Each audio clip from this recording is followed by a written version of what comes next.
Hello friends, welcome back to my channel. आज मैं आपके लिए एक नए कोरियन ड्रामा की एक्सप्लेनेशन लेकर आई हूँ। इस वीडियो को आप हाइप करना ना भूलें। तो चलिए कहानी की शुरुआत करते हैं।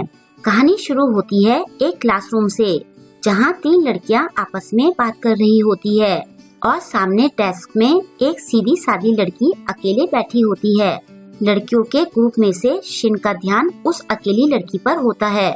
इस लड़की का नाम जीउन होता है। शिन उसके पास जाकर बैठती है और उससे बातें करने लगती है। उसे देखकर वो ही कहती है कि ये फिर से शुरू हो गई, पता नहीं ये इतनी अच्छी क्यों है। शिन उसे अपने पास बुलाती है। इसके बाद वो सब फ्रेंड्स बन जाते हैं और खूब मस्ती करने लगते हैं। वो ही जीउन से कहती है कि शायद बिना चश्मे के तुम ज्यादा सुंदर लगोगी। शिन भी बोलती है कि ये सही कह रही है, इसे उतार कर देखो। उनकी बातें सुनकर जीउन शर्माते हुए चश्मा उतार देती है। वो सच में सुंदर लग रही होती है। वो ही कहती है कि ये तो सुपरस्टार मियोन की तरह लग रही है। शिन कहती है कि वो तो मेरी भी फेवरेट है और जीउन में उसकी वाइफ तो है। अपनी तारीफ सुनकर जीउन खुश हो जाती है। वो सोचने लगती है कि शायद सच में मैं सुंदर हूँ। नेक्स्ट डे जीउन बन ठन कर स्कूल आती है। उसमें आए चेंज को देखकर शिन और बोही भी शॉक्ड हो जाती है। जीउन अपनी सीट में आकर बैठ जाती है। वो ही कहती है कि तुम तो किसी प्रिंसेस की तरह लग रही हो। शिन भी कहती है कि तुम बहुत स्टाइलिश लग रही हो। जीउन के पास में इबिन बैठा होता है।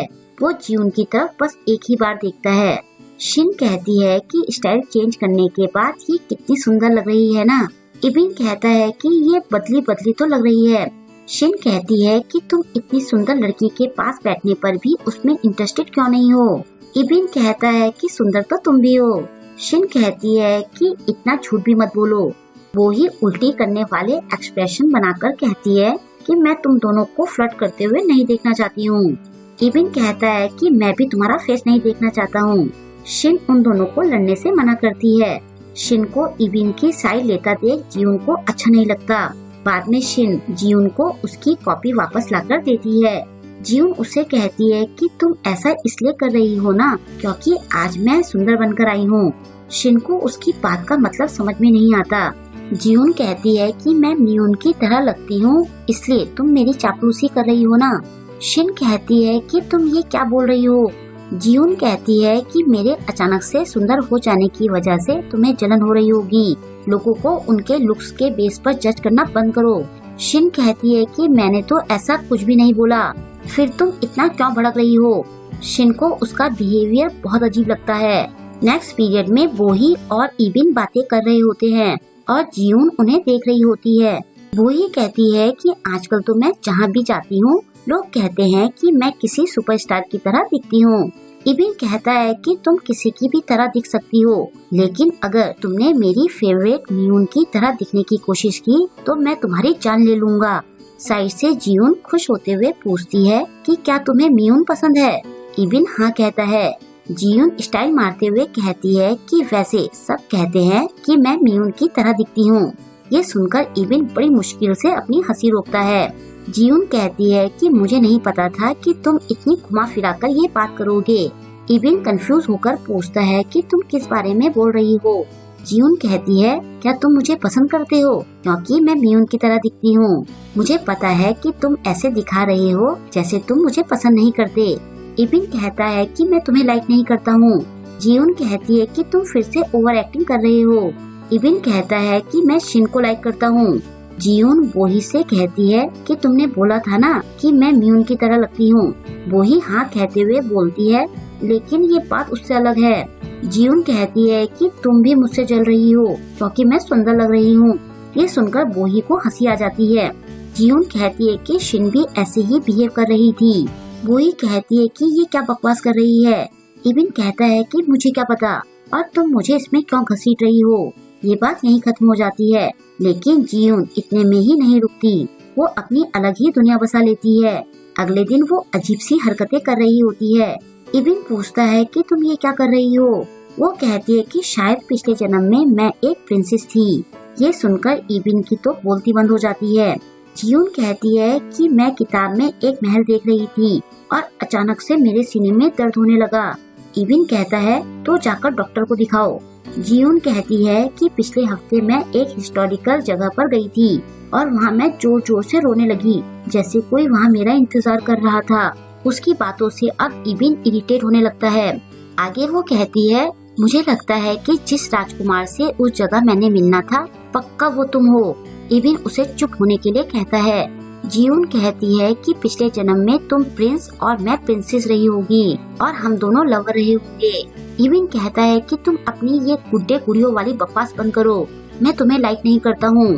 जीउन कहती है कि मैं बस न्यून की तरह दिखती हूँ और मैं प्रिंसेस होने का दिखावा नहीं कर रही हूँ। ऐसा कहकर वो मुंह फुला लेती है। इबिन कहता है कि तुम पूरी पागल हो। वो ये मानती है कि वो पिछली लाइफ में प्रिंसेस थी और सबको फोर्स करती है कि सब उसे प्रिंसेस की तरह ट्रीट करें। एक बार उसके शूलेस खुल जाते हैं तो वो इबिन से शूलेस बांधने के लिए कहती है। इबिन मना कर देता है। जीउन कहती है कि क्या तुम भूल गए कि तुम प्रिंस और मैं प्रिंसेस हूँ, तुम्हें एक प्रिंस की तरह बिहेव करना चाहिए। ये सुनकर इबिन उसके शूलेस बांधने बैठ जाता है। जीउन बहुत खुश होती है। इबिन कहता है कि मैंने शूलेस बांध दिए हैं। ऐसा कहकर वो आगे चला जाता है। जैसे ही जीउन आगे बढ़ती है तो वो देखती है कि इबिन ने उसके दोनों शूलेस को आपस में बांध दिया होता है। वो उस पर चिल्लाने लगती है। इसके बाद लंच टाइम में वो इबिन से कहती है कि मुझे खाना खिलाओ, मैं एक प्रिंसेस हूँ। लेकिन इबिन कहता है कि खाना है तो खाओ वरना भूखे रहो। दिन ब दिन जीउन के नखरे बढ़ने लगते हैं। अगले दिन वो इबिन को पंखा करने के लिए कहती है। इबिन कहता है कि अभी ठंड का मौसम है। जीउन फिर से अपनी प्रिंसेस वाली कहानी शुरू कर देती है। इबिन उससे पंखा छीनकर पंखा करने लगता है और फिर वो उसे पंखे से मारने लगता है। जीउन बहुत चिढ़ जाती है। इसके बाद तो जीउन सारी हदें पार कर देती है। कुछ दिन बाद वो ही शिन को उनके स्कूल की ग्रुप चैट दिखाती है। वहाँ जीउन अपनी प्रेगनेंसी किट की फोटो शेयर करके बताती है कि वो प्रेग्नेंट है। सब शिन से पूछते हैं कि ये तो तुम्हारी क्लासमेट है ना, लोग तो कह रहे हैं कि इसके बच्चे का बाप इबिन है, लेकिन वो तो तुम्हारा क्रश है। चैट पढ़कर वो ही कहती है कि क्या ये पागल हो गई है। शिन पूछती है कि क्या ये सच है। वो ही कहती है कि ये सच कैसे हो सकता है, वो झूठ बोल रही है। शिन कहती है कि फिर क्या प्रेगनेंसी किट की फोटो झूठी है। वो दोनों इबिन को ढूंढने की बात करती है। तभी जीउन वहाँ आती है। शिन उससे पूछती है कि क्या ये सब सच है। जीउन अपने पेट पर हाथ रखते हुए हाँ कहती है। ठीक इसी टाइम इबिन शिन के लिए मिल्क लेकर आता है। दोनों गर्ल्स के बीच की टेंशन को देखकर वो पूछता है कि क्या हुआ। शिन पूछती है कि क्या तुम दोनों रिलेशनशिप में हो। इबिन चौंकते हुए कहता है कि तुम ये क्या बोल रही हो। जीउन इबिन का हाथ पकड़ते हुए उसे अपने साथ चलने के लिए कहती है। इबिन गुस्से से कहता है कि क्या फिर से तुमने झूठ बोला। तभी वो ही ग्रुप में आए मैसेजेस पढ़ती है और वो शिन को जाकर मैसेज पढ़ाती है। वहाँ एक ने लिखा होता है कि जीउन का प्रेगनेंसी टेस्ट झूठा है। मैंने खुद उसे मार्कर से प्रेगनेंसी किट पर निशान बनाते हुए देखा था। दूसरी कहती है कि ये अटेंशन की कितनी भूखी है। एक और कहता है कि इसकी प्रिंसेस वाली बीमारी हद से ज्यादा बढ़ गई है। ये पढ़कर शिन जीउन से कहती है कि अब तुमने इस तरह के झूठ भी बोलने शुरू कर दिए हैं। जीउन फिर से अपनी बात पर अड़ी रहती है कि ये झूठ नहीं है। शिन कहती है कि चलो हम स्कूल डॉक्टर के पास चलते हैं, मैं खुद प्रेगनेंसी किट लाकर तुम्हारा टेस्ट करती हूँ। जीउन जाने से मना कर देती है। शिन बोही से क्लास टीचर और डॉक्टर को बुलाने के लिए कहती है। बोही को जाता देखकर जीउन मान जाती है कि उसने झूठ बोला था। शिन बोही से कहती है कि क्या तुमने सब रिकॉर्ड कर लिया। बोही उसका मतलब समझ जाती है और उसके झूठ में हाँ मिलाते हुए कहती है कि मैंने सब रिकॉर्ड कर लिया। शिन जीउन से कहती है कि आगे से कभी प्रिंसेस बनने का दिखावा मत करना और लोगों से रूडली भी बात मत करना, वरना मैं ये वीडियो नेट पर डालने के साथ साथ ग्रुप चैट में भी डाल दूंगी।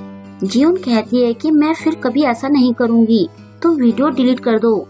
शिन कहती है कि मैं तुम्हारे सुधरने के बाद वीडियो डिलीट कर दूंगी। इसके बाद जीउन की प्रिंसेस वाली बीमारी ठीक हो जाती है और वो फिर से एक शांत लड़की बन जाती है। और यहीं पर आज के वीडियो की एंडिंग हो जाती है। आई होप कि आपको आज का वीडियो पसंद आया होगा। आपको आज का ड्रामा कैसा लगा मुझे कमेंट करके जरूर बताएं और वीडियो को लाइक और शेयर करना ना भूलें। अगर अभी तक आपने मेरे चैनल को सब्सक्राइब नहीं किया है तो प्लीज मेरे चैनल को सब्सक्राइब कर लें और लेटेस्ट वीडियोस की नोटिफिकेशन पाने के लिए बेल आइकन को प्रेस करना ना भूलें। मिलते हैं जल्द ही नेक्स्ट ड्रामा के साथ। Thank you.